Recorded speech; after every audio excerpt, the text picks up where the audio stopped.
আসসালামু আলাইকুম বন্ধুরা, কেমন আছো তোমরা সবাই? আশা করি তোমরা সবাই ভালো আছো। ইনশাল্লাহ আমিও তোমাদের দুয়ায় ভালো আছি। তো আজকে দেখতেছো বিয়ে বাড়ি। তো আমি অরিজিনালি ঢাকাতে যাওয়া হয়েছে, দুইটা বিয়ে হওয়ার কথা ছিল। একটা হইলো আমার শালার, আরেকটা হইলো আমার জ্যাঠাশের মেয়ের। তো এই বিয়েটা হয়েছে আমার জ্যাঠাশের মেয়ের। তো শালার বিয়েটা এখন আর হয় নাই, হবে পরে।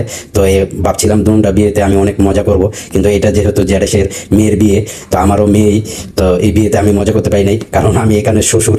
তো সবাই যখন খাওয়া দাওয়ার মজাতে ব্যস্ত, তখন আমি ব্যস্ত যে আপ্যায়নে, কারণ মেহমানরা আসবে, সবাই আসবে। তো এখানে আমার মজা করা সাজে না, কারণ এখানে আমি শ্বশুর। তো শ্বশুরের মতোই থাকতে হয়, তোমরা তো জানো। ঠিক আছে, এখানে আমার প্লাপেনটা সাজে না। তো আমি দায়িত্ব নিয়ে সবার খাওয়া দাওয়ার অ্যারেঞ্জগুলো সব ঠিকঠাক রাখতেছিলাম, যে যাতে কোনো ভেজাল না হয়। তো তোমরা তো জানো বিয়ে বাড়িতে অল্প কিছু সমস্যা নিয়েই সমস্যা হয়। তো ইনশাল্লাহ এরকম কিছুই হয় নাই, কারণ মেয়েও আমাদের, ছেলেও আমাদের, তাই এরকম কিছু ঘটনা হয়নি।